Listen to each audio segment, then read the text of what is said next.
നമസ്കാരം. ശ്രീമദ് ഭാഗവതം മൂലം പ്രഭാഷണം 1-ാം സ്കന്ധം 1-ാം അധ്യായം 1-ാം ശ്ലോകത്തിൻ്റെ അർത്ഥമാണെന്ന് പറയേണ്ടത്. ഭാഗം 56. ഓം ഗം ഗണപതയേ നമഃ. ഓം സം സരസ്വതേ സ്വാഹ. ഓം ശ്രീ ഗുരുഭ്യോ നമഃ.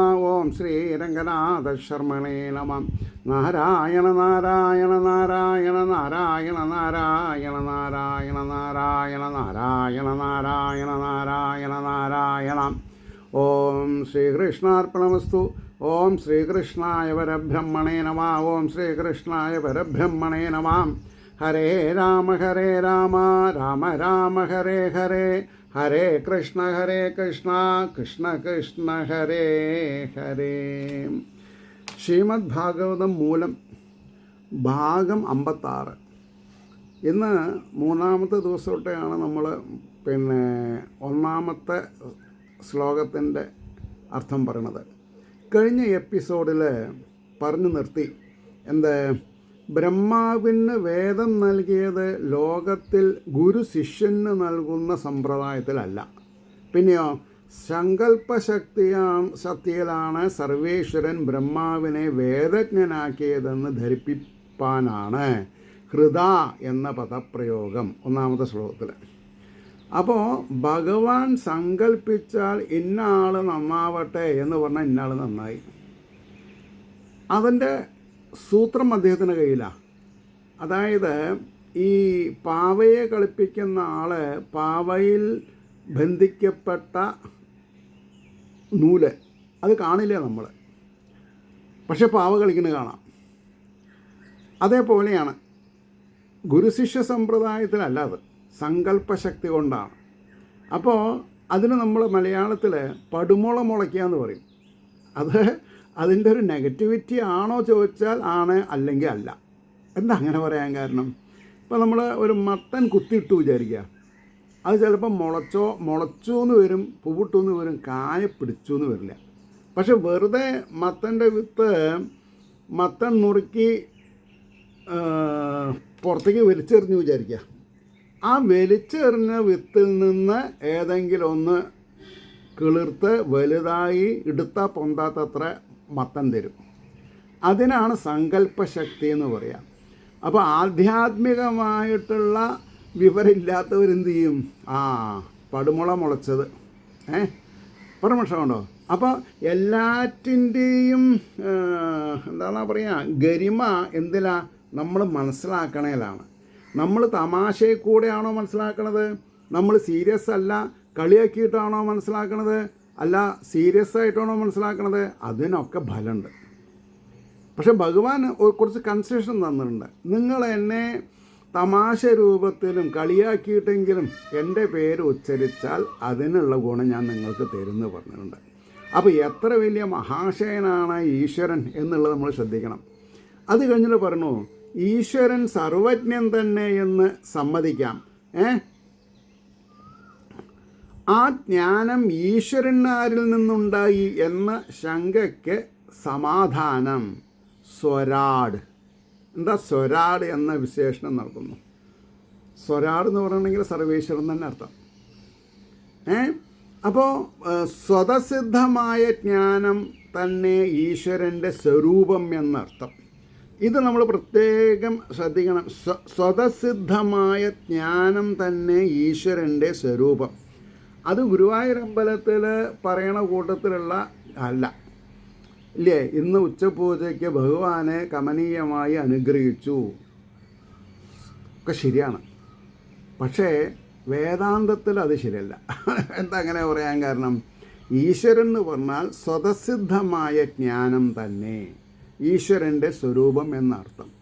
അതറിയാതെ കണ്ടു പോകുന്നതാണ് അനേകം ലക്ഷം പേർ ഒരു വർഷത്തിൽ, അല്ലെങ്കിൽ കോടിക്കണക്കിന് ആൾക്കാർ ക്യൂ നിന്ന് തൊഴുതിട്ടും അവർക്ക് മനഃശാന്തി കിട്ടാതെ ഇരിക്കാനുള്ള കാരണം ഈശ്വരൻ്റെ സ്വതസിദ്ധമായ സ്വരാട് എന്നുള്ളതിൻ്റെ അർത്ഥം നമുക്ക് മനസ്സിലായിട്ടില്ല. അപ്പോൾ ഈശ്വരൻ്റെ ജ്ഞാനം അന്യൽ നിന്നുണ്ടാകണമെന്ന് വന്നാൽ ഈ കൽപ്പനയ്ക്ക് അവധിയില്ലെന്ന് വരാം. സർവജ്ഞ സർവവിദ് സർവജ്ഞ. ഏതൊരാളാണ് സർവജ്ഞൻ? എല്ലാം അറിയുന്ന ആൾ. അയാൾക്ക് ആ വ്യക്തിക്ക് സ്വതസിദ്ധമായിട്ട് കാര്യങ്ങളെ അറിയാൻ പറ്റും. എന്ന ശ്രുതിവാക്യം ഈശ്വരൻ സർവത്തിൻ്റെ സാമാന്യ വിശേഷ ജ്ഞാന സ്വരൂപനാണെന്ന് ഉപദേശിക്കുന്നു. ഉപദേശമാണ്, വേണമെങ്കിൽ സ്വീകരിക്കാൻ, വേണ്ടെങ്കിൽ വേണ്ട. There is no hard and fast rules in Sanatana Dharma. ഇത് ആരും ഉണ്ടാക്കിയതല്ല. ഇത് പിന്നെ എന്താണെന്ന് പറയുക, സ്വതസിദ്ധമാണ്. നോക്കൂ, പാക്കനാരുടെ ഗുരു ആരായിരുന്നു? ഉത്തരവില്ല. പാക്കനാർക്ക് ആരും ഉപദേശിച്ചിട്ടില്ല. പക്ഷേ പാക്കനാരെ അദ്ദേഹത്തിൻ്റെ മൂത്ത ജ്യേഷ്ഠനെ പോലെ വിദ്വാൻ തന്നെയായിരുന്നു. അതുകൊണ്ട് സത്യവും ജ്ഞാനവും ആനന്ദവും ഈശ്വരസ്വരൂപമാണെന്ന് സാരം. ഇത് നമ്മൾ മനസ്സിലാക്കിയിട്ടില്ല. സത്യവും ജ്ഞാനവും ആനന്ദവും, സത്യജ്ഞാനാനന്ദൻ, സത്യം. അപ്പോൾ ഒരാൾ കോടതിയിൽ നുണ പറയാൻ പോവുകയാണ്, കണ്ടത് കണ്ടില്ല എന്ന് പറയാൻ പോവുകയാണ്. അയാളും അമ്പലത്തിൽ പോയി പ്രാർത്ഥിക്കും. വല്ല കാര്യമുണ്ടോ? കോടതിയിൽ നുണ പറയാൻ പോകുന്ന ആൾ അമ്പലത്തിൽ പ്രാർത്ഥിച്ചിട്ട് കാര്യമില്ല. കാരണം അയാൾ സത്യമല്ല ചെയ്യണത്. അപ്പോൾ ആനന്ദം അനുഭവിക്കാൻ ജ്ഞാനമില്ലാത്ത ഒരാൾ ഇല്ലേ, ചില ക്ഷേത്രങ്ങളിലൊക്കെ കാണാം, ധാരാളം ഭസ്മൊക്കെ പൂശി ശിവൻ്റെ രൂപം ധരിച്ച് പിച്ച വാങ്ങുന്നത് കാണാം. ആയിക്കോട്ടെ, പക്ഷേ അദ്ദേഹം അനധികൃതമായ രീതിയിൽ അല്ലെങ്കിൽ അധർമ്മമായ രീതിയിൽ ജീവിക്കണില്ലെങ്കിൽ അദ്ദേഹം ചെയ്യുന്നത് ശരിയാണ്. പക്ഷേ ആ വ്യക്തി മത്സ്യമാംസം കഴിക്കുക, കഞ്ചാവ് വലിക്കുക, അല്ലെങ്കിൽ ഈ വേഷം കെട്ടണത് സജ്ജനങ്ങളെ കളിപ്പിച്ചും കൊണ്ട് കാശുണ്ടാക്കാൻ മാത്രമാണെങ്കിലോ അത് വിലപ്പോവില്ല. കാരണം ഭഗവാൻ എന്താ പറഞ്ഞത്? നിഷ്കാമകർമ്മത്തിനേ ഫലമുള്ളൂ, മറ്റത് ക്രയവിക്രയാണ്. അപ്പോൾ ഈശ്വരന് സത്യവും ജ്ഞാനവും ആനന്ദവും ഈശ്വരസ്വരൂപമാണെന്ന് നമ്മൾ മനസ്സിലാക്കണം. രാമകൃഷ്ണാദ്യാവതാരങ്ങൾ, രാമൻ, കൃഷ്ണൻ എക്സെട്ര അവതാരങ്ങളിൽ നമ്മളെപ്പോലെ നാമരൂപാദികളും കർമാനുഷ്ഠാനങ്ങളും കാണപ്പെടുന്നത് കൊണ്ട് സച്ചിദാനന്ദ സ്വരൂപൻ ഈശ്വരൻ എന്ന് എങ്ങനെ വിശ്വസിക്കും എന്ന ശങ്കയെ പരിഹരിപ്പാൻ എത്ര ത്രിസർഗോ അമൃഷാ തേജോവാരിമൃതാം യഥാവിനിമയ എന്നൊരു പ്രമാണം എന്ന് കാണിച്ചു. അതിനെന്താ അർത്ഥം? തേജോവാരിമൃതാം എന്ന് പറഞ്ഞാൽ തേജസ്, ജലം, മണ്ണ്, ഇവയ്ക്ക് തേജസ്, മണ്ണിന് വിലയുണ്ട്, വെള്ളത്തിന് വിലയുണ്ട്, ഇല്ല എന്ന് പറഞ്ഞാൽ പറ്റില്ല. അപ്പോൾ വിനിമയ യഥാ, അന്യോന്യം മാറ്റം ഏതു വിധമോ ആ വിധം, എത്ര യാതൊരുവനിൽ, അതായത് യാതൊരുവൻ എന്ന് പറഞ്ഞാൽ ഈശ്വരനിൽ, ത്രിസർഗ ത്രിഗുണകാര്യമായ സൃഷ്ടി മൃഷ അസത്യം. ഇപ്പോൾ പറഞ്ഞത് നിങ്ങൾക്ക് മനസ്സിലായി ഉണ്ടാവില്ല, കാരണം ഓരോ വാക്കിൻ്റെ അർത്ഥമാണ് ഞാൻ പറഞ്ഞത്. അപ്പോൾ ഇവിടെ ഒന്നിനെ മറ്റൊന്നായിട്ട് തോന്നുന്നതാണ് വിനിമയം. ഒന്നിനെ മറ്റൊന്നതായിട്ട് തോന്നുന്നതാണ് വിനിമയം എന്നതിൻ്റെ അർത്ഥം. അതായത് അരി കൊടുത്ത് കുരുമുളക് വാങ്ങുക, കുരുമുളക് കൊടുത്തിട്ട് അരി വാങ്ങുക, അത് വിനിമയമാണ്. ഒന്നിന് പകരം നിൽക്കുകയാണ്. അരി കൂടുതൽ കൊടുത്താൽ കുറച്ച് കുരുമുളകേ കിട്ടുള്ളൂ, കുറച്ച് കുരുമുളക് കൊടുത്താൽ കുറേ അരി കിട്ടും. പക്ഷേ അത് തൂക്കത്തിനനുസരിച്ചിട്ടല്ല, ആ സാധനത്തിൻ്റെ മഹിമ അനുസരിച്ചിട്ടാണ്. പറഞ്ഞത് മനസ്സിലായി എന്ന് വിചാരിക്കണം. കൂവപ്പൊടി, മഞ്ഞപ്പൊടി, അതിനൊക്കെ വെയിറ്റ് കൂടും. അപ്പോൾ ആ വെയിറ്റിനനുസരിച്ചുള്ള കാശ് കൊടുക്കണം. അപ്പോൾ ഇവിടെ പറഞ്ഞു വന്നതിൻ്റെ താല്പര്യം സൂര്യൻ്റെ തേജസ്സിൽ നിന്നുണ്ടായ മരീചികയെ, മരീചിക എന്ന് പറഞ്ഞാൽ എന്താ? ആവി പറക്കുന്നതായിട്ട് തോന്നുന്നത്. അപ്പോൾ സൂര്യൻ്റെ തേജസ്സിൽ നിന്നുണ്ടായ മരീചികയെ ദൂരെ നിന്ന് നോക്കുമ്പോൾ വെള്ളമാണെന്ന് തോന്നും. അത് വെള്ളമാണോ? അല്ല, അത് സത്യമല്ല, ഭ്രാന്തിയാണ്. ഭ്രാന്തി എന്ന് പറഞ്ഞാൽ പെശകാണത്. ഇരുട്ടുള്ള രാത്രിയിൽ ജലാശയത്തിൽ ഉള്ള ജലത്തിൽ സ്ഥലമാണ് എന്ന് ബുദ്ധി ഉണ്ടാവും. എന്ന് പറഞ്ഞാൽ സോളിഡാണെന്ന് തോന്നും, അതും ഭ്രാന്തി തന്നെ. ഈ പാണ്ഡവർ ഗാണ്ഡവദാഹം കഴിഞ്ഞതിൻ്റെ ശേഷം അതിലൊരു അസുരശില്പീനെ രക്ഷപ്പെടുത്തുന്നുണ്ടായി മയൻ. അപ്പോൾ മയൻ ഇവർക്ക് നല്ലൊരു അരമന ഉണ്ടാക്കി കൊടുത്തു. അപ്പോൾ അതിൽ അദ്ദേഹം പിന്നെ ഗൃഹപ്രവേശമൊക്കെ കഴിച്ചു. ഗൃഹപ്രവേശം കഴിച്ചപ്പോൾ കൗരവരും വന്നിട്ടുണ്ടായിരുന്നു. വന്ന് എല്ലാവരും പിരിഞ്ഞു. എല്ലാവരും പിരിഞ്ഞ സമയത്ത് കൗരവർക്ക് തോന്നി ഈ സ്ഥലമൊക്കെ ഒന്ന് ചുറ്റി കാണണ്ടേ എന്ന് പറഞ്ഞ് ചുറ്റി കാണാൻ പോവാണ്. അപ്പോൾ ചില സ്ഥലത്ത് പോയപ്പോൾ ദുര്യോധനന് തോന്നി ഇവിടെ വെള്ളം ഉണ്ട് തോന്നി. മുണ്ടൊക്കെ മാടി പിടിച്ചു. നോക്കുമ്പോൾ വെള്ളമില്ല. വേറൊരു സ്ഥലത്ത് പോയപ്പോൾ വെള്ളം ഇല്ലയെന്ന് തോന്നി. നേരെ നടന്നു, നനഞ്ഞു. ഇത് കണ്ട് പാഞ്ചാലി അപഹസിച്ചു എന്നാണ് കാരണം. അതാണ് ഈ മഹാഭാരത യുദ്ധത്തിൻ്റെ ബേസ്. അപ്പോൾ സ്ഥലകാല വിഭ്രമം എന്നാണ് വാക്ക് പറയാൻ. സ്ഥലകാല വിഭ്രമം. വെള്ളം കണ്ടാൽ കരയാണെന്ന് തോന്നും, കര കണ്ടാൽ വെള്ളമെന്ന് തോന്നും. അപ്പോൾ ഇവിടെ അതും ഭ്രാന്തി തന്നെ. ഇതുപോലെ സത്വരജസ്തമോ ഗുണകാര്യമായ ദേഹാദിഭാവങ്ങൾ ഈശ്വരനിൽ ഉണ്ടെന്ന് തോന്നുന്നത് ഈശ്വര അഥാർത്ഥജ്ഞാനം ഒരുവനില്ലാത്തത് കൊണ്ട് മാത്രമാണ്. മനസ്സിലായിണ്ടാവില്ല. ഇവിടെ ഒരു വാക്ക് അയഥാർത്ഥജ്ഞാനം എന്ന് പറയുന്നത് അർത്ഥമില്ലാത്ത അറിവ് എന്നർത്ഥം. അപ്പോൾ പ്രകൃതിയുടെ ഗുണങ്ങളായ തമോ ഗുണം, രജോ ഗുണം, സാത്വിക ഗുണം ഈശ്വരനായിട്ട് യാതൊരു ബന്ധവുമില്ല.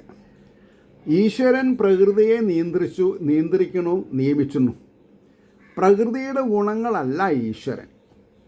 പ്രകൃതി ഗുണങ്ങൾക്കും അതീതനാണ്, ഉപരിയാണ്. എന്നാൽ സാത്വിക ഗുണമാണ് നെക്സ്റ്റ് ടു ഗോഡ്ലിനെസ്, പറയാണ്ട് വയ്യേനും. അപ്പോൾ എല്ലാം ത്യജിച്ചാൽ മാത്രമേ ഈശ്വരനെ പ്രാപിക്കാൻ പറ്റുള്ളൂ. കാരണം ഭഗവാൻ നാമരൂപ വിവർജിതനാണ്, സർവജ്ഞനാണ്, സർവവ്യാപിയാണ്. ഓരോ ജീവജാലങ്ങളുടെയും ഉള്ളിൽ സ്ഥിതി ചെയ്യുന്നവനാണ്, അന്തര്യാമിയായിട്ടും കൂടസ്ഥാനായിട്ടും. ആ ഒരു അറിവുണ്ടായാൽ ബാക്കിയൊക്കെ എളുപ്പമായി. അപ്പോൾ പറഞ്ഞു, രാമകൃഷ്ണാദ്യാവതാരങ്ങളിൽ സ്വീകരിച്ച ശരീരാദികളും ചെയ്ത കർമ്മങ്ങളും കർമ്മബന്ധം കൊണ്ട് ഉണ്ടായവയല്ല.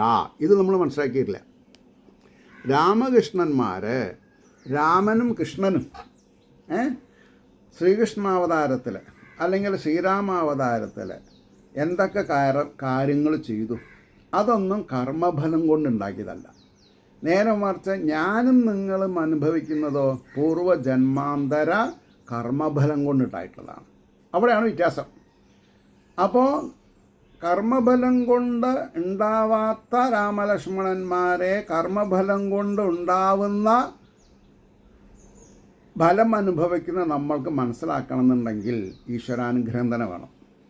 അതുകൊണ്ട് പറയണു, ലോകത്തെ അനുഗ്രഹിപ്പാൻ ശ്രേഷ്ഠയാ ഈശ്വരൻ സ്വീകരിച്ചവയും അനുഷ്ഠിച്ചവയുമാണെന്ന് സാരം. രാമാവതാരത്തിലും കൃഷ്ണാവതാരത്തിലും ലോകരെ അനുഗ്രഹിക്കാൻ വേണ്ടി മഹാവിഷ്ണു പലതും ചെയ്തിട്ടുണ്ട്. അത് അദ്ദേഹത്തിനെ ബാധിക്കുന്നില്ല. ഇപ്പോൾ ചിലവർ പറയും ശ്രീരാമൻ സീതയെ പരിത്യജിച്ചു. ശരിയാണ്. പക്ഷെ അതിൻ്റെ ദോഷം ആർക്കില്ല? ശ്രീരാമനില്ല. കാരണം ലോകരെ അനുഗ്രഹിക്കുക, അതിനേക്കാൾ വലിയ കാര്യമാണ് രാവണനെ കൊല്ലുക എന്നുള്ളത്. പിന്നെ സീത ആരാ? മഹാലക്ഷ്മി തന്നെയാണ്. മഹാലക്ഷ്മി ഭഗവാന്റെ എവിടെ ഇരിക്കണത്? മാർത്ത്. അപ്പോൾ ഏതവതാരത്തിലും മഹാവിഷ്ണുവിൻ്റെ മാർത്താരുണ്ട്? മഹാലക്ഷ്മി ഉണ്ട്. പക്ഷേ ഇവിടെ കൺസോർട്ട് എന്നുള്ള നിലയ്ക്ക്, ഭാര്യ എന്നുള്ള നിലയ്ക്ക് ആ സീതനെ എവിടുന്ന് കിട്ടിയതാ? മണ്ണിൽ നിന്ന് കിട്ടിയതാണ്. അപ്പോൾ അവർ എങ്ങോട്ടാണ് പോയി ചേരേണ്ടത്? മണ്ണിൽ തന്നെ പോയി ചേരണം. അപ്പോൾ ഇതിൻ്റെ വ്യാപക ശക്തി അറിയാതെ കണ്ട് ഹസ്രമായ കാര്യങ്ങളിൽ കൂടി പറയണത് തെറ്റ്. വ്യാപകം അത് മനസ്സിലാക്കണം. അതുകൊണ്ട് ഈ ജ്ഞാനം സാധാരണ ജനങ്ങൾക്ക് എന്തുകൊണ്ടാണ് ഉണ്ടാകാത്തത് എന്നതിന് മുഹ്യന്തിയത് സൂരയ എന്ന് സമാധാനം. എന്താ മുഹ്യന്തിയത് സൂരയ? ഈശ്വരകാരുണ്യം കൊണ്ട് മാത്രമേ ഈശ്വരൻ്റെ യഥാർത്ഥ സ്വരൂപബോധം സിദ്ധിക്കുകയുള്ളൂ. ഇതാണ് ഞാൻ വേറൊരു പരിഭാഷയിൽ പറയും, ഈശ്വരൻ്റെ വിഭൂതികളെ അറിയണമെങ്കിൽ ഈശ്വരൻ തന്നെ അനുഗ്രഹിക്കണം. അത് പഠിച്ചതുകൊണ്ടായില്ല, പഠിച്ചവർക്ക് മുഴുവൻ ആശയവിനിമയം ചെയ്യാൻ സാധിച്ചു എന്നുമില്ല. എന്നപ്പോൾ എന്നെ പോലെയുള്ളവർക്ക് ഈശ്വരാനുഗ്രഹം ഉള്ളത് കൊണ്ട് ഞാനൊന്നും പഠിച്ചിട്ടില്ല. ഞാൻ മലയാളത്തിലും കോഴ്സ് ചെയ്തിട്ടില്ല, സംസ്കൃതത്തിലും കോഴ്സ് ചെയ്തിട്ടില്ല. പക്ഷേ അനുഭവം ഗുരു, ഭഗവാൻ വളരെയധികം അനുഭവങ്ങൾ തന്നിട്ടുണ്ട്. അതുകൊണ്ടാണ് പറഞ്ഞത്, ഈശ്വരകാരുണ്യം കൊണ്ട് മാത്രമേ ഈശ്വരൻ്റെ യഥാർത്ഥ സ്വരൂപബോധം സിദ്ധിക്കുകയുള്ളൂ. അപ്പോൾ ഈശ്വരൻ ഗുരുവായൂരമ്പലത്തിൽ കാണുന്ന വിഗ്രഹത്തിൻ്റെ ഹൈറ്റാണ് എന്ന് പറഞ്ഞ് സമാധാനിക്കുന്നവരോട് എനിക്കൊന്നും പറയാനില്ല. ഈശ്വരൻ നിരാകാരനാണ് എന്ന് മനസ്സിലാക്കിയവരെ ഞാൻ നമസ്കരിക്കുകയും ചെയ്യും. മറ്റുള്ളവർ ഞാൻ നമസ്കരിക്കും, പക്ഷെ അവർക്ക് ഈ നമസ്കാരത്തിന് ഫലം അറിയണില്ല. അപ്പോൾ ഇവിടെ പറയണു, ബ്രഹ്മാവ് മുതലായ മഹാവിദ്വാൻമാർ യാതൊരുവനിൽ മോഹിക്കുന്നു. അപ്പം ബ്രഹ്മാവും ശിവനും ഈശ്വരനിൽ മോഹിക്കുന്നുണ്ട്. കാരണം വത്സസ്തേ എന്നുള്ളതും മോഹിനി രൂപം കാണണം എന്നാഗ്രഹം പ്രകടിപ്പിച്ചതും അതിൻ്റെ കാരണം കൊണ്ടാണ്. അപ്പോൾ യഥാർത്ഥമറിയാതെ പരിഭ്രമിക്കുന്നു. ബ്രഹ്മാദിദേവന്മാർ കൂടെ ഈശ്വര യഥാർത്ഥ തത്വം അറിയാൻ കഴിയാത്തതാകുന്നു. ബ്രഹ്മാവും ശിവനും കൂടി അത് രണ്ടാളും കൂടി എന്നല്ല, അവരും കൂടി ഈശ്വരൻ്റെ യഥാർത്ഥ തത്വം അറിയാൻ സാധിക്കുന്നില്ല. അതിന് ഈശ്വര കാരുണ്യ കടാക്ഷം സിദ്ധിക്കുന്നവർക്ക് മാത്രമേ സംശയ വിപരീത ഭാവങ്ങൾ നീങ്ങി. സംശയ വിപരീത ഭാവങ്ങൾ, ഈ വിപരീത ഭാവങ്ങൾ എന്ന് പറഞ്ഞാൽ പാർശ്വവ്യത്യാസം, പാർശ്വങ്ങൾ തലതിരിഞ്ഞ് കാണുക, ഇടതുവലം വലതായിട്ട് കാണുക, വലത് ഭാഗം ഇടതായിട്ട് കാണുക. അതെങ്ങനെ കാണുക? അവരവരുടെ പ്രതിബിംബം കണ്ണാടിയിൽ നോക്കിയാൽ പാർശ്വവിപര്യാസം, ശരിക്കുള്ള വാക്കതാ, പാർശ്വവിപര്യാസം. വലത് കൈ പൊന്തിച്ചാൽ ഫോട്ടോയിൽ ഇടത് കയ്യ പൊന്തുക, ഇടത് കൈ പൊന്തിച്ചാൽ വലത് കൈ.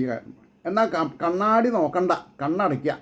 കണ്ണാടി നോക്കാണ്ട് കണ്ണടച്ച, കണ്ണാടി ഉണ്ടായിക്കോട്ടെ, നോക്കിയാലല്ലേ അറിയുള്ളൂ. വലത് കൈ പൊന്തിച്ചാൽ വലത് കൈ പൊന്തിച്ചതായിട്ട് തന്നെ അറിയുള്ളൂ. അതുകൊണ്ട് സംശയ വിപരീതഭാവങ്ങൾ നീങ്ങി ബുദ്ധിശുദ്ധി ദ്വാര, ബുദ്ധിക്ക് ശുദ്ധി ഉണ്ടാവണം. സംശുദ്ധി ഉണ്ടായാൽ കാര്യങ്ങളൊക്കെ മനസ്സിലാക്കാൻ സാധിക്കും. യഥാർത്ഥ ജ്ഞാനമുണ്ടാകുകയുള്ളൂ എന്ന് അഭിപ്രായം. അത് കഴിഞ്ഞിട്ട് പറഞ്ഞു, ഇപ്രകാരം ഇരിക്കെ ഇങ്ങനെയൊക്കെ ആണെങ്കിൽ കൂടി ഈശ്വര ധ്യാനത്താൽ അഭീഷ്ടലാഭമുണ്ടാകുന്നതെങ്ങനെ എന്നൊരു ചോദ്യമുണ്ടതിൽ. ഈശ്വരനെ ഞാൻ ഇവിടെ ഇരുന്ന് ധ്യാനിക്കുകയാണ്, എനിക്ക് അഭീഷ്ടസിദ്ധികൾ ഉണ്ടാവണം. എങ്ങനെയാണ് എന്ന് ചോദിക്കുകയാണെങ്കിൽ, ധാംന സേന സദാ നിരസ്ത ഗുഹകം എന്ന സമാധാനം ആണ് പ്രമാണം കൊണ്ട് പറഞ്ഞത്. സേനധാംന എന്ന് പറഞ്ഞാൽ സ്വകീയ തേജസ്സിന, സ്വന്തം തേജസ് കൊണ്ട്. എന്നിലും സ്വന്തം തേജസ്സുണ്ട്, ശ്രോതാക്കളായ നിങ്ങളിലും സ്വന്തം തേജസ്സുണ്ട്. അപ്പോൾ ധ്യാനിക്കുമ്പോൾ സ്വന്തം തേജസ്സിനറിയാം ഇയാൾ എന്നെ ധ്യാനിക്കണു. അപ്പോൾ അതിനുള്ള അഭീഷ്ടസിദ്ധികൾ കൊടുക്കും. ഗുരുവായൂരമ്പലത്തിൽ നമ്മൾ പൈസ ഇട്ടാലും ഇട്ടില്ലെങ്കിലും അഡ്മിനിസ്ട്രേറ്റർക്ക് അറിയില്ല, മേൽശാന്തിക്ക് അറിയില്ല, സെക്യൂരിറ്റിക്ക് അറിയില്ല ആരൊക്കെയാണ് കാശ് ഇട്ടുന്നത് എന്നുള്ളത്. പക്ഷെ ആർക്കറിയും? ഭഗവാൻ അറിയും. അതെങ്ങനെ? ഭഗവാൻ നമ്മുടെ ഉള്ളിലിരിക്കണു. കൊടുക്കാമെന്ന് പറഞ്ഞത് കൊടുത്തിട്ടില്ലെങ്കിൽ ദോഷം എന്ന് പറഞ്ഞു. ആരാണ് കണ്ടിട്ടുള്ളത്? നമ്മുടെ ഉള്ളിലുള്ള ഈശ്വരൻ. സ്നേഹിച്ച പെണ്ണിനെ തേച്ചു എന്ന് അങ്ങനെ പറയാ. ആർക്കാണ് അറിയാ? തേച്ച ആളുടെ ഉള്ളിലുള്ള ഈശ്വരനെ അറിയാം ഇയാൾ തേച്ചു എന്നുള്ളത്. അപ്പോൾ ഇയാൾക്ക് അതിനനുസരിച്ചിട്ടുള്ളൊരു ഫലം ഭഗവാൻ കൊടുക്കും. ഇനി പെണ്ണാണ്, ഒരു സ്ത്രീ ഒരു കാമുകനെ അല്ലെങ്കിൽ സ്നേഹിതനെ തേച്ചു വിചാരിക്കാം. കൊടുങ്ങല്ലൂർ നമ്മുടെ വേഷം കെട്ടിയിട്ട് നാവ് പുറത്തേക്ക് ഇട്ടിട്ട് യാതൊരു കാര്യമില്ല. തേച്ചതിനുള്ള ഫലം കിട്ടും, ദോഷം കിട്ടും. അതുകൊണ്ടാണ് സനാതനധർമ്മത്തിൽ 8, 10, 12 വയസ്സിൽ ഇത് പഠിച്ചാൽ ഒരു സത്യം മനസ്സിലാവും. ഒരു വ്യക്തി കാരണം ഒരു സ്ത്രീ ഇടയായാൽ ആ സ്ത്രീയുടെ ദുഃഖത്തിൽ നിന്ന് പരിണമിക്കുന്ന ഒരു തുള്ളി കണ്ണുനീര് ഭൂമിയിൽ എത്ര മൺതരികളെ നനയ്ക്കും. അത്രയും ജന്മം അതിന് കാരണക്കാരനായ പുരുഷന് തേജസ് ഉണ്ടാവില്ല. എന്താ എന്നാൽ പുരുഷന് കണ്ണുനീര് വീണാൽ സ്ത്രീക്ക് അതെവിടെ എഴുതി കണ്ടിട്ടില്ല. കാരണം പുരുഷന് സ്വാഭാവികമായിട്ടും സ്ത്രീനേക്കാൾ ബുദ്ധി ഉണ്ട് എന്നുള്ളത് സത്യം മാത്രമാണ്. സ്ത്രീനെ ലക്ഷ്മിയായിട്ടും ഭദ്രകാളിയായിട്ടൊക്കെ ചിത്രീകരിക്കുന്നുണ്ട്. അവർക്ക് ധൈര്യം കൂടും, പക്ഷേ തിരിച്ചറിവ് കമ്മിയാണ്. അങ്ങനെയാണ് ശാസ്ത്രം പറഞ്ഞത്. അവിടെ തുല്യത വേണം പറഞ്ഞിട്ട് ഭഗവാന്റെ അടുത്ത് സമരത്തിന് പോയിട്ട് കാര്യമില്ല. തവന്നൂർ ബ്രഹ്മാവിൻ്റെ ക്ഷേത്രത്തിൽ പോയിട്ട് എന്തുകൊണ്ടാണ് ഇങ്ങനെയെന്ന് ചോദിച്ചാൽ ഉത്തരം കിട്ടില്ല. ഉത്തരം കിട്ടണമെങ്കിൽ വായിച്ച് പഠിക്കണം. അതുകൊണ്ടാണ് പറഞ്ഞത്. പിന്നെ ധ്യാനിച്ചാൽ ഫലം കിട്ടണത് സ്വന്തം ആത്മബലം, സ്വന്തം ഹൃദയഗഹ്വരത്തിൽ ഇരിക്കുന്ന ചൈതന്യമാണ് നമ്മളെ അനുഗ്രഹിക്കുന്നത്, അല്ലെങ്കിൽ നേർവഴി കാണിക്കുന്നത്. ഇപ്പോൾ എൻ്റെയൊക്കെ കുട്ടിക്കാലത്ത് എൻ്റെ അച്ഛൻ എങ്ങനെയാണ് പഠിപ്പിച്ചിട്ടുള്ളത്? എന്താ ഹേ പ്രാർത്ഥിക്കുക, കൈ കൂപ്പിയിട്ടേ നല്ല വിദ്യ തരണേ, നല്ല വഴി കാണിക്കണേ. അപ്പോൾ ആരാ വഴി കാണിക്കുക എന്ന് ചോദിച്ചാൽ അന്ന് എന്നോട് അന്തര്യാമി എന്ന് പറഞ്ഞിട്ടില്ല കേട്ടോ, ഈശ്വരൻ വഴി കാണിക്കുന്നതിനെ പറഞ്ഞിട്ടുള്ളൂ. പക്ഷെ പിന്നീട് ഞാൻ മനസ്സിലാക്കി മനസാക്ഷി ആണ് അന്തര്യാമി. ആ മനസാക്ഷി പറയുന്ന രീതിയിൽ നമ്മളവിടെ നടക്കുക. അപ്പോൾ ഇവിടെ പറഞ്ഞു സ്വേനധാംന സ്വകീയ തേജസ്സിനാൽ. ആ സ്വകീയ തേജസ്സിനാൽ എന്നുള്ളതിനർത്ഥം ജ്ഞാനാനന്ദ സ്വരൂപത്താൽ എന്ന് പറയണം. സ്വകീയ തേജസ്, ജ്ഞാനം അനന്തം ജ്ഞാനവും ആനന്ദവും സ്വരൂപമായവൻ. അത് ശീലകത്തല്ല, അത് അവരവരുടെ ഹൃദയകമലത്തിലാണ്. ഇതാണ് ആചാര്യൻ, ഭാഗവതാചാര്യൻ എന്താ പറയേണ്ടത്? നിങ്ങൾ ചാഞ്ഞും ചെരിഞ്ഞും തല ഉയർത്തിയും സ്റ്റേജിൽ വിഗ്രഹത്തിനെ നോക്കി പ്രാർത്ഥിക്കണ്ട. നിങ്ങൾ ഇരുന്ന ഇരിപ്പിൽ അറ്റ്ഈസ് സാവകാശം ഇരുന്ന ഇരിപ്പിൽ കണ്ണടയ്ക്കൂ. ഭഗവാനെ കേശാദിപാദം പാദാദികേശം ധ്യാനിക്കൂ. എല്ലാം ശരിയാവും.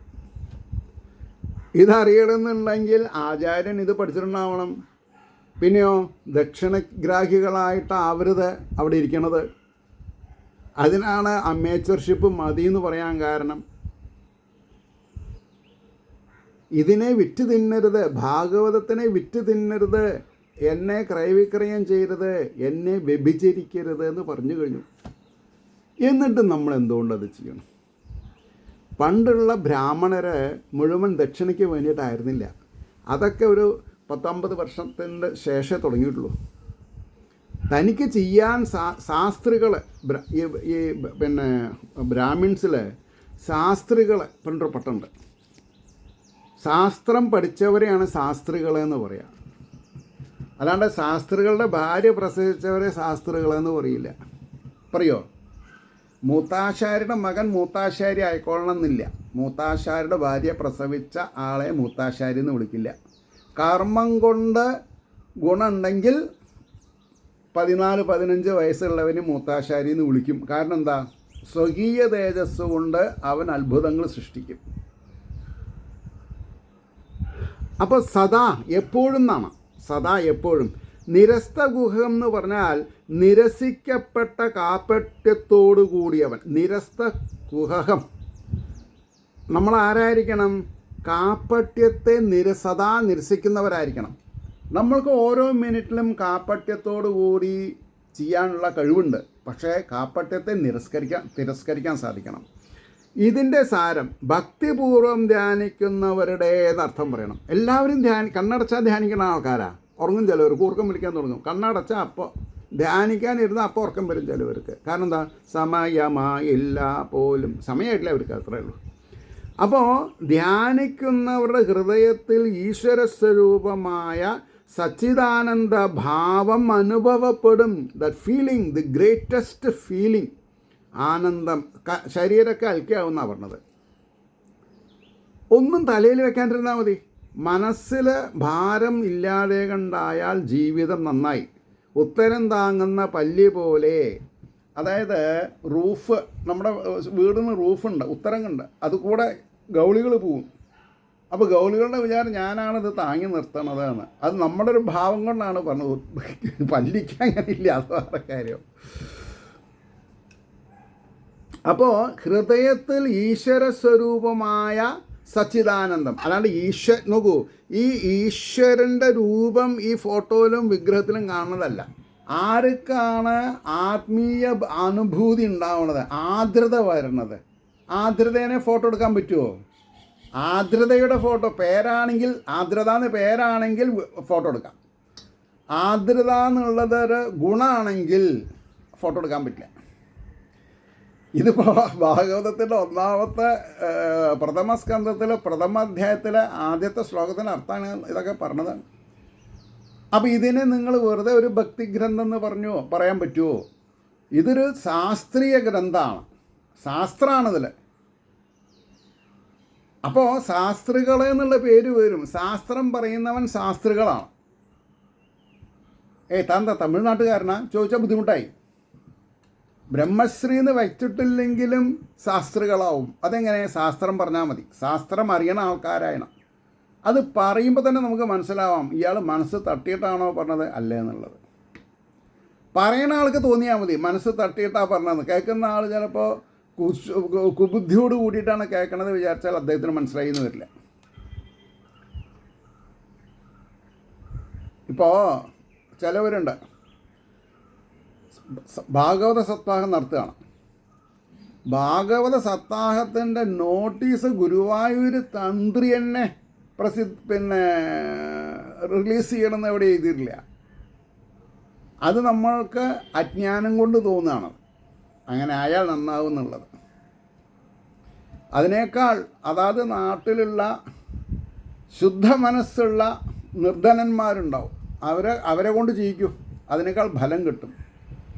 കാരണം ഗുരുവായൂർ തന്ത്രിനെ കാണാൻ ആൾക്കാർ ക്യൂ നിൽക്കുകയാണ്, ഹെവി ദക്ഷിണയായിട്ട്. ഇൻഫ്ലുവൻസ് ഇല്ലെങ്കിൽ മാർക്ക് ചെയ്തോളൂ, ഞാൻ പറഞ്ഞത് മാർക്ക് ചെയ്തോളൂ. ഇൻഫ്ലുവൻസ് ഇല്ലെങ്കിൽ, ദക്ഷിണയില്ലാതെ കൊണ്ട് ഏതെങ്കിലും ഒരു കാര്യം ആരെങ്കിലും ചെയ്ത് കിട്ടുന്നുണ്ടോ?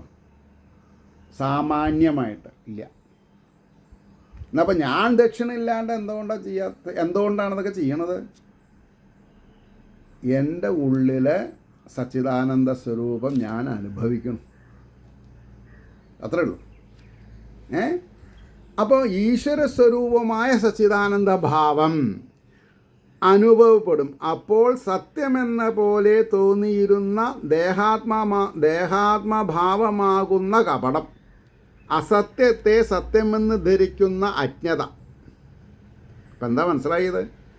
അസത്യത്തെ സത്യമെന്ന് ധരിക്കുന്ന അജ്ഞത നശിക്കും, ബുദ്ധിയിൽ നിന്ന് നീങ്ങും. അവിദ്യ നിവൃത്തി നിമിത്തം, അവിദ്യ നിവർത്തിച്ചാൽ വിദ്യയായി.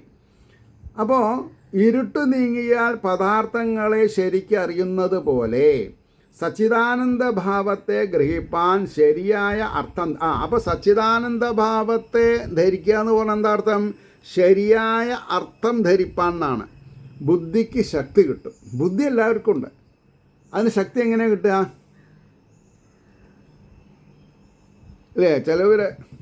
ചില പൂജയിൽ കളക്ക വരച്ച് തുള്ളി ഇറങ്ങി കോഴീനെ ഇങ്ങനെ കടിച്ച് പിടിച്ച് ചോരൊക്കെ കുടിച്ചോട്ടെ, കുഴപ്പമൊന്നുമില്ല.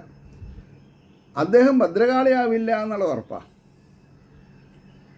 കണ്ടു നിൽക്കുന്ന ആൾക്ക് വിഭ്രാന്തി ഉണ്ടാക്കാൻ അത് മതി. അതുകൊണ്ട് കയ്യിലും കാതിലും ഉള്ള സ്വർണ്ണമൊക്കെ ചിലപ്പോൾ ഊരി കൊടുത്തു എന്ന് വരും. അച്ഛനും അമ്മയ്ക്കും വേണ്ടിയിട്ട് ചിലപ്പോൾ മരുന്ന് കൂടി വാങ്ങി കൊടുത്തില്ല എന്ന് വരും. അപ്പം എന്താ സത്യം? ഒരു ഭ്രമം. ഈ വേഷം കെട്ടിയ ആൾ കയ്യിൽ തലയ്ക്ക് മീതെ കൈ വെച്ചാലല്ല ആയിന്നാണ്. ആവില്ല എന്ന് അപ്പോൾ പറയണു അത് തന്നെയാണല്ലോ അഭീഷ്ടം. ഏതാ അഭീഷ്ടം? ബുദ്ധിശക്തി ഉണ്ടായ എല്ലാ കാര്യം നടക്കുകയും സത്യം പ്രകാശിക്കുന്നതോടുകൂടെ അസത്യമില്ലാതാകുമെന്നത് അനുഭവമാണല്ലോ. സത്യം അനുഭവപ്പെട്ടാൽ അസത്യത്തിന് പിന്നെ അവിടെ സ്റ്റാൻഡിങ് ഇല്ല. അസത്യം എല്ലായ്പ്പോഴും ഇല്ലാത്തത് തന്നെയെങ്കിലും സത്യം സ്ഫുരിക്കുന്നത് വരെ അസത്യം സത്യമെന്ന പോലെ പ്രകാശിക്കുന്നു. അതിപ്പോൾ നീങ്ങി എന്ന് സാരം. ഇതിൽ നിന്ന് ഒരു പ്രോവർബ് ഉണ്ടായിട്ടുണ്ട്. കുറച്ച് കാലം കുറേ ആൾക്കാരെ വിഡ്ഢികളാക്കാം, കുറേ കാലം കുറച്ച് ആൾക്കാരെ വിഡ്ഢികളാക്കാം. ഇപ്പം നമ്മുടെ ഇടയിൽ തന്നെ ഒരേ പേരുള്ള ഒരാളെ പിടിച്ച് അകത്തിട്ടു. പക്ഷേ 14 കൊല്ലം 7 വർഷം 14 വർഷമായിട്ട് എടുത്തൂത്രേ ഇയാളല്ല ശരിക്കുള്ള തെറ്റുകാരനെന്ന് കണ്ടുപിടിക്കാൻ. അതുവരെ ഇയാൾ ജയിലിലായിരുന്നു എന്നുള്ള സത്യമാണ്. അയാളെ ജയിലിൽ പോയവനാണ്, അയാളെ കൂട്ടത്ത് കൂട്ടണ്ട എന്നൊരു സമൂഹം നിശ്ചയിച്ചാൽ ശരിക്കുള്ള കുറ്റക്കാരനാരാ? സമൂഹമാണ്. സത്യമാണ്, ഇയാൾ ജയിലിൽ ഇരുന്നു എന്നുള്ളത് സത്യമാണ്. അപ്പം സത്യത്തിനും പല മാനദണ്ഡങ്ങളുണ്ട്. കണ്ടതും കേട്ടതും അല്ല ശരി, അനുഭവിച്ചതാണ് ശരി. അപ്പോൾ അനുഭവം ഗുരു ആകുന്ന ഒരു പ്രതലത്തിലേക്ക് നമ്മൾക്ക് ഉയരണം.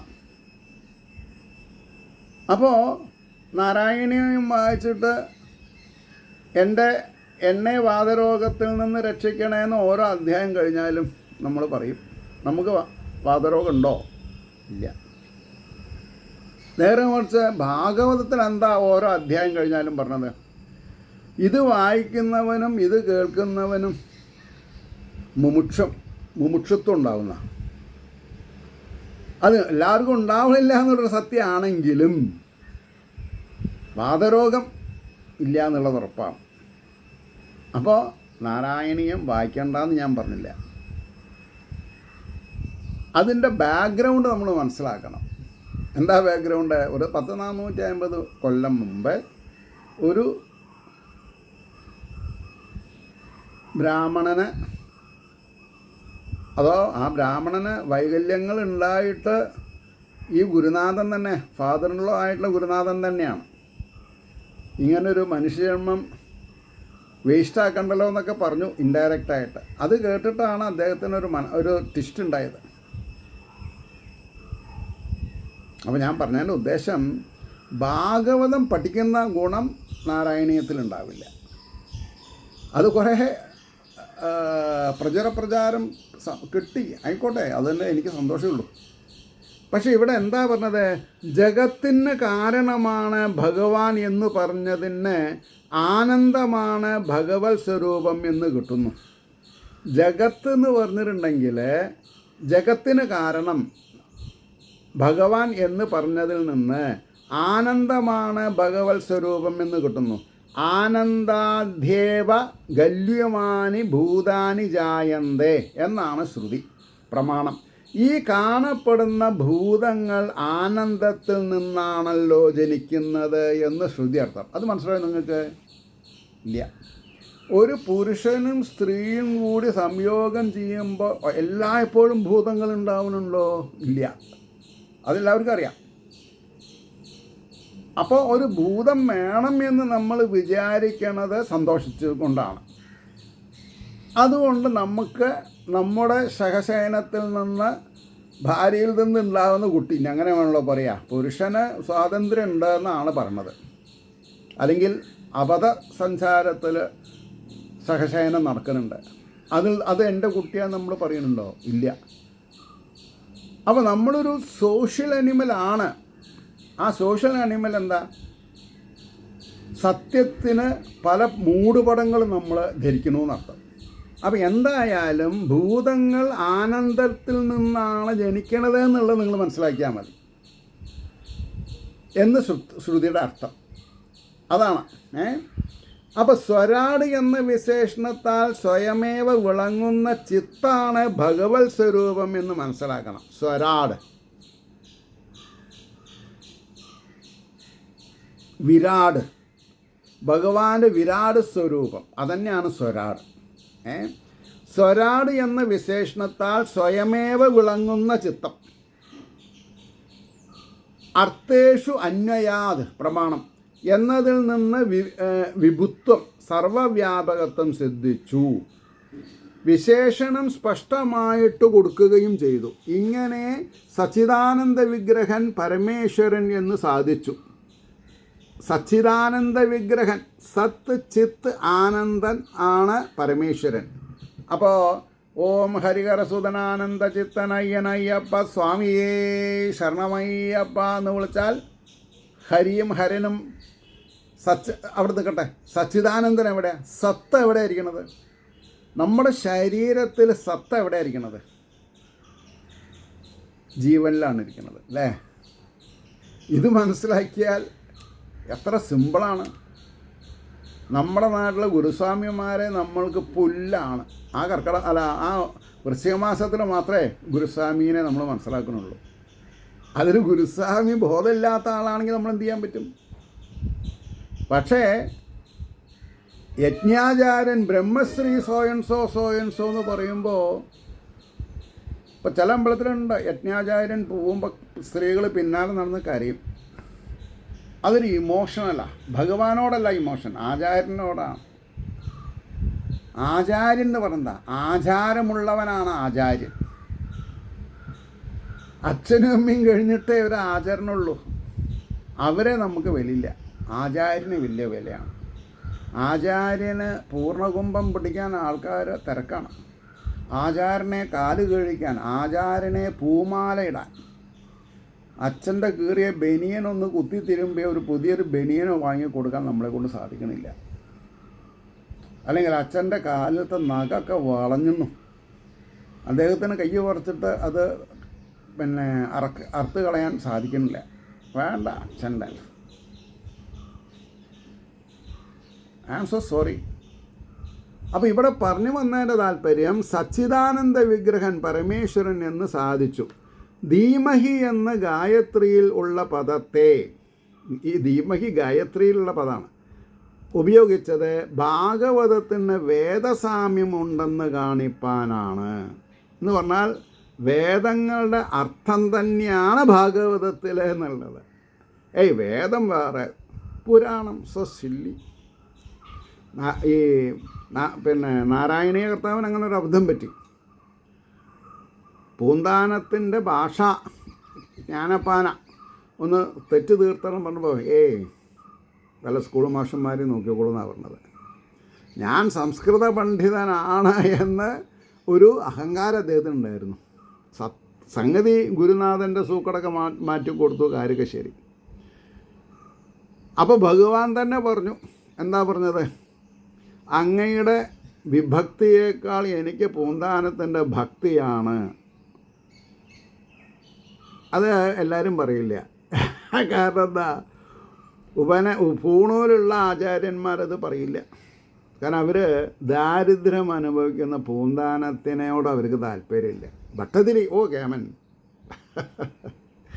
ഇതൊക്കെ ഈ ക്ലാസ് കോൺഷ്യസ് ആണ്. നമ്മൾ നമ്പൂതിരി എന്ന് പറഞ്ഞതും നമ്പൂതിരിപ്പാട് എന്ന് പറഞ്ഞതും ഭട്ടതിരിപ്പാട് എന്ന് പറഞ്ഞതും. അപ്പോൾ ഇവിടെ ഈ വേദസാമ്യം ഉണ്ടെന്ന് കാണിപ്പാനാണ്. സാമ്യം എന്ന് പറഞ്ഞാൽ വേദം തന്നെയെന്നാ അർത്ഥം. ഭാഗവതത്തിൽ പ്രതിപാദിക്കുന്നത് സച്ചിദാനന്ദ വിഗ്രഹനായ പരമേശ്വരനെ കുറിച്ചാണെന്ന വിഷയത്തെ കാണിച്ചു. സത്യജ്ഞാനത്തെ ആഗ്രഹിക്കുന്നവരാണ് ഈ ഗ്രന്ഥപഠന ശ്രവണാധികാരികൾ എന്നും മോക്ഷമാണ് പ്രയോജനമെന്നും. അപ്പോൾ ഭാഗവതം പഠിച്ചിട്ട് വീട് വയ്ക്കാൻ സാധിക്കാണ്ട് വന്നാൽ ദുഃഖിച്ചിട്ട് കാര്യമില്ല. കാരണം ഇത് ഡെസ്റ്റിനേഷൻ ഈസ് മോക്ഷമാണ് ഭാഗവതത്തിൻ്റെ. ഭാഗവതം വായിക്കുന്നത് എന്തിനെ കാമിക്കാനാണ്? മോക്ഷം കാമിക്കാനുള്ളതാണ്. അതുകൊണ്ടാണ് നമുക്ക് കാര്യങ്ങൾ തർക്കാതെ ഇരിക്കുന്നത്. അപ്പോൾ മോക്ഷ പ്രയോജനമെന്നും പ്രതിപാദിപ്പിക്കുന്ന വസ്തുവിന് ഗ്രന്ഥത്തിനും തമ്മിൽ സംബന്ധമുണ്ടെന്നും, അതായത് മോക്ഷത്തിന് ഭാഗവത്തിനും കൂടിയിട്ട് സംബന്ധമുണ്ട് എന്ന് മനസ്സിലാക്കണം. അധികാരി, വിഷയം, പ്രയോജനം, സംബന്ധം എന്ന അനുബന്ധ ചതുഷ്ടയം ഈ പദ്യത്തിൽ അന്തർഭവിച്ചിട്ടുണ്ട്. അധികാരിയാവണം എന്ന് പറഞ്ഞാൽ ആവശ്യമുണ്ടാവണം. വിഷയം, പ്രയോജനം, സംബന്ധം എന്ന അനുബന്ധ ചതുഷ്ടയം ഈ പദ്യത്തിൽ അന്തർഭവിച്ചിട്ടുണ്ട്. യത്രാധികൃത ഗായത്രീം വർണ്ണ്യതേ ധർമ്മവിസ്തര വൃത്രാസുരവധോപേതം തദ് ഭാഗവതമിഷ്യതേ. ഒരു പ്രമാണം പറയാണ്. ഗായത്രിയെ ആസ്പദമാക്കിയിട്ട് ഏതൊന്നിൽ ധർമ്മത്തെ വിസ്തരിക്കുകയും വൃത്രാസുരവധം കഥയെ ഉൾപ്പെടുത്തുകയും ചെയ്തിരിക്കുന്നുവോ ആ ഗ്രന്ഥമാണ് ഭാഗവതം എന്ന് ഇതര പുരാണങ്ങളിൽ പറഞ്ഞിരിക്കുന്ന ലക്ഷണം തികഞ്ഞ ഭാഗവതമാണിതെന്ന് കാട്ടുകയും ചെയ്തിരിക്കുന്നു. ഇത്രത്തോളം എഴുതിയത് ബാലബോധിനി എന്ന വ്യാഖ്യാനത്തിൻ്റെ കർത്താവായ ശ്രീമൽ ഗിരിധരൻ്റെ അഭിപ്രായമാണ്. അതൊരു എന്താണ് പറയുക, എ ഫീദർ ആൻഡ് ദ ക്യാപ്പ് എന്ന് പറഞ്ഞ മാതിരി വിചാരിച്ചാൽ മതി. ഇനി ഗൗഡകുലത്തിൽ ജനിച്ച ശ്രീമാൻ വംശീധരൻ എന്ന പണ്ഡിതവര്യൻ ഭാഗവത പ്രഥമ പദ്യത്തെ 100 വിധത്തിൽ വ്യാഖ്യാനിച്ചിട്ടുണ്ട് എന്നാണ്. എത്ര വിധത്തിൽ? 100 വിധത്തിൽ. അപ്പോൾ അദ്ദേഹത്തിൻ്റെ വിജ്ഞാനം എന്താണ്? അപ്പോൾ ഭഗവാൻ ശ്രീ വ്യാസമുനി സത്യം പരം ധീമഹി എന്നാണല്ലോ ഭാഗവതത്തിൽ പറഞ്ഞത്. ആദ്യത്തെ ശ്ലോകത്തിൽ നാമരൂപങ്ങളെ അതിക്രമിച്ചിരിക്കുന്ന സർവ അധിഷ്ഠാന ബ്രഹ്മത്തെ നാമം കൊണ്ടും രൂപം കൊണ്ടും ഈ സർവജ്ഞനായിരിക്കുന്ന ബ്രഹ്മത്തിനെ അറിയാൻ പറ്റില്ല. നാമം കൊണ്ടും രൂപം കൊണ്ടും അറിയാൻ പറ്റില്ല. അപ്പോൾ സർവസാധാരണമായി സ്മരിച്ചു ബ്രഹ്മത്തിനെ. നാമരൂപങ്ങൾക്കെല്ലാം സത്യവസ്തു അധിഷ്ഠാനമാകയാൽ ആർക്കാർക്ക് ഏതേത് ഉപാസനാമൂർത്തികളെ കൽപ്പിക്കണമോ അവരെല്ലാം അവരുടെ ഇഷ്ടദേവതയായിട്ട് പരമസത്യത്തെ കൽപ്പിക്കുന്നതിൽ യാതൊരു വിരോധവുമില്ലെന്നുള്ള അഭിപ്രായം ശ്രീ ഭാഗവത കർത്താവിനുള്ളതുകൊണ്ട് പരമസത്യത്തെ ശ്രീ ഗണേശ്വരനായിട്ട് ഈ വംശീധരൻ കൽപ്പിച്ചു. പദവിഭാഗം ചെയ്യുന്നതിനെ കാണിക്കാം.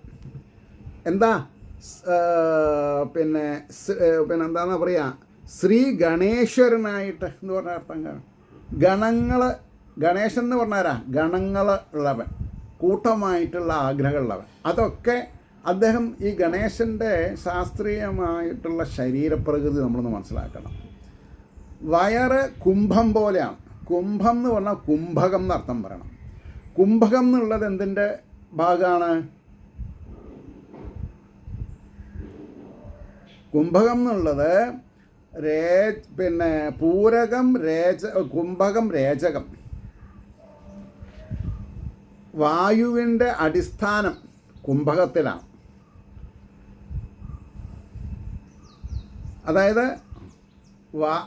എന്തിനാണ് വായുവിനെ ശോധനം ചെയ്യണത്? വായുവിനെ ശോധനം ചെയ്യാന്ന് പറഞ്ഞാൽ ഈ ബ്ലഡ് സർക്കുലേഷൻ നടക്കുന്നത് എങ്ങനെയാണ്? വായുവിൻ്റെ സഞ്ചാരം ഉള്ളിലുള്ളത് കൊണ്ടാണ്. അപ്പോൾ ആ വായുവിനെ പ്രാണായാമം, ആ പ്രാണൻ്റെ അയനം, വരവും പോക്കും. അപ്പോൾ കുംഭകത്തിൽ നിർത്താന്ന് പറയുമ്പോൾ നമ്മൾക്ക് ഈ വയറ്റത്തു കൂടെ മോട്ടോർ സൈക്കിൾ കയറ്റുന്ന സർക്കസ് ഉണ്ട്. അതായത് വയറ്റിലൊരു പലക വയ്ക്കും, എന്നിട്ട് നേരിട്ടിട്ട് ഇത് കയറ്റില്ല. പക്ഷേ അപ്പോൾ വയറ് ശ്വാസം പിടിച്ച് നിർത്തിയാൽ വയറ്റത്ത് ഇടിച്ചാലും കൈ വേദനിക്കുന്നല്ലാണ്ട് വയറിന് വേദന ഉണ്ടാവില്ല. അപ്പോൾ ഇടിക്കാൻ വരുമ്പോൾ നമ്മൾ ശ്വാസം പിടിച്ച് കുംഭകത്തിൽ നിർത്താൻ സാധിക്കണം. അപ്പോൾ കുംഭോദരനാണ് ഗണപതിക്ക്. അതുകൊണ്ടാണ് അദ്ദേഹത്തിൻ്റെ ശരീരത്തിന് ഭയങ്കര ശക്തിയാണ്. അപ്പോൾ ഗണങ്ങളുടെ അധിപനാണ് ഗണേശൻ, ആനയല്ല. അത് എത്രയോ ആൾക്കാർക്ക് തെറ്റുപറ്റിയിട്ടുണ്ട്.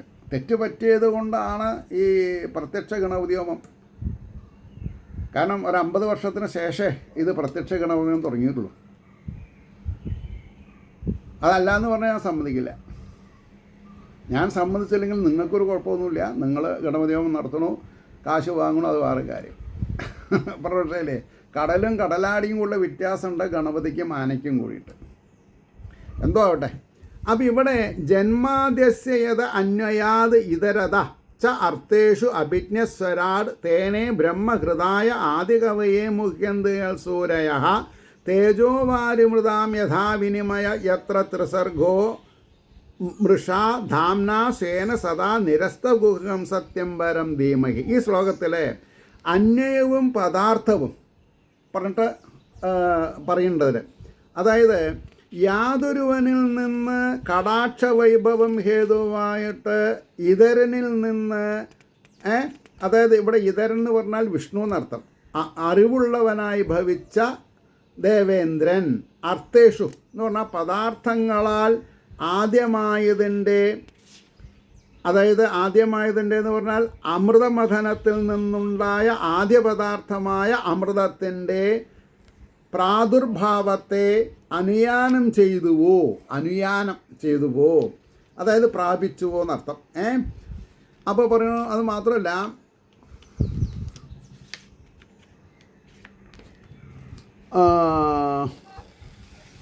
ആ വാക്കുകളുടെ സാരത്തിലേക്ക് ഞാൻ പോണില്ല, അതിൻ്റെ ഭാവാർത്ഥം പറയാം. വിഷ്ണുവിൻ്റെ ഉപദേശ നിമിത്തം അറിവുണ്ടായ ദേവേന്ദ്രൻ യാതൊരുവനെ ആരാധിച്ച് സന്തോഷിപ്പിച്ചതുകൊണ്ട് സമുദ്രമഥനത്തിൽ നിന്നുണ്ടായ ആദ്യ പദാർത്ഥമായ അമൃതത്തെ പ്രാപിച്ചുവോ എന്ന് പറഞ്ഞാൽ, വിദ്വാൻമാർ കവിത്വം സിദ്ധിപ്പാൻ യാതൊരു ദേവനെ ചിത്തലയം സിദ്ധിക്കുന്ന വിധത്തിൽ ധ്യാനിക്കുന്നുവോ. ചിത്തലയം എന്ന് പറഞ്ഞാൽ ചിത്തിൽ ലയിക്കുക. യാതൊരു ഗജമുഖനിൽ അഗ്നി, ജലം, മണ്ണ് എന്നിവയ്ക്ക് തമ്മിൽ അന്യോന്യ മാറ്റം സംഭവിക്കാത്തതുപോലെ ശോകമോഹ വിഘ്നങ്ങൾ നേരിടുന്നില്ല. ആർക്ക്? ഗണപതിയെ ഉപാസിക്കുന്ന ആൾക്ക്, അല്ലെങ്കിൽ ഗണപതി ഹോമം ചെയ്യുന്നവർക്ക് എന്ത് ചെയ്യാൻ പാടില്ല? ശോകമോഹ വിഘ്നങ്ങൾ, ശോകമോഹം വിഘ്നങ്ങളാവരുത്, നേരിടുകയില്ലയോ. യാതൊരുവൻ്റെ സ്വതസിദ്ധമായ തേജസ് കൊണ്ട് വിഘ്നസമൂഹത്തെ നശിപ്പിക്കുന്നുവോ. അപ്പോൾ വിഘ്നസമൂഹത്തെ അവരവരിലുള്ള ഗണേശത്വം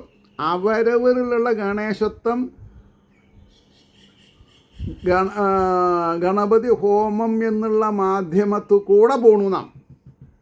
ഗണപതി ഒന്നും ചെയ്യണില്ല നമുക്ക് വേണ്ടിയിട്ട്, മനസ്സ് സ്ട്രോങ് ആവുകയാണ്. അപ്പോൾ വിഘ്നങ്ങൾ നമുക്കില്ലാണ്ടാവണം. ശരിയോ തെറ്റോ? ഗണപതി ഹോമം ചെയ്താൽ മനസ്സിന് സന്തോഷം ഉണ്ടാവണം. അപ്പോൾ ഇവിടെ ഈ സ്വതസിദ്ധമായ തേജസ് ഉണ്ട് എന്ന് പറഞ്ഞാൽ, യാതൊരുവൻ്റെ സ്വതസിദ്ധമായ തേജസ് ഉണ്ടെന്ന് പറഞ്ഞാൽ നമ്മുടെ ഉള്ളിലുള്ള ബാലാഗ്ര ശതഭാഗസ് വിസ്തരസ് ഏകോ ജീവ എന്നുള്ള പ്രമാണം ഭഗവാന്റെ ആണല്ലോ. അതന്നെയാണ് എല്ലാ വിഘ്നങ്ങളും മാറ്റുന്നത്. ഇപ്പം മനസ്സിലാവുണ്ടോ? മനസ്സിലായോ? എനിക്കറിയില്ല. Haridas, comments please. ഇത് പറഞ്ഞത് ഈ ഞാനും നിങ്ങളും ഗണപതി ഹോമം ചെയ്യുമ്പോൾ നമ്മുടെ വിഘ്നങ്ങളില്ലാതെ കണ്ടാവണു. സത്യത്തിൽ എന്താ സംഭവിക്കുന്നത്? ഗണപതി ഹോമം കഴിഞ്ഞാൽ നമ്മൾക്ക് ഉള്ളിൽ സ്വതസിദ്ധമായ തേജസ് സ്ട്രോങ് ആണ് എന്നുള്ള ധാരണ വരുന്നു. അപ്പോൾ പ്രത്യാഘാതങ്ങളെ ഇല്ലായ്മ ചെയ്യാനുള്ള വെമ്പൽ നമ്മുടെ മനസ്സിനുണ്ടാവണം. അപ്പോൾ മനസ്സിന് ഈ ഒരു ശക്തി എവിടെ നിന്നാണ് കിട്ടുന്നത്?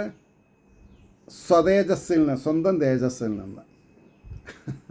അപ്പോൾ സത്യസ്വരൂപനായ ആ വിഘ്നേശ്വരനെ ഞങ്ങൾ ആദിയിൽ ധ്യാനിക്കണമെന്ന് പറഞ്ഞു.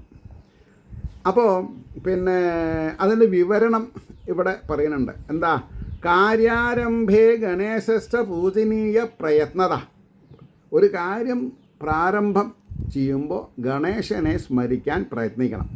കാര്യത്തിൻ്റെ ആരംഭത്തിൽ ശ്രീ ഗണേശനെ ഉള്ളഴിഞ്ഞ് പൂജിക്കണമെന്ന സിദ്ധാന്തത്തെ അനുസരിച്ചുകൊണ്ട് വയം തം ഗണേശം ബ്രഹ്മഹൃദ ആദിധീമഹി, ഞങ്ങൾ ആ ഗണേശനെ ബ്രഹ്മമായിട്ട് ആദിയിൽ ധ്യാനിക്കുന്നുവെന്ന് ഗ്രന്ഥാരംഭത്തിൽ കവി വർണ്ണിച്ചിരിക്കുന്നുണ്ട്.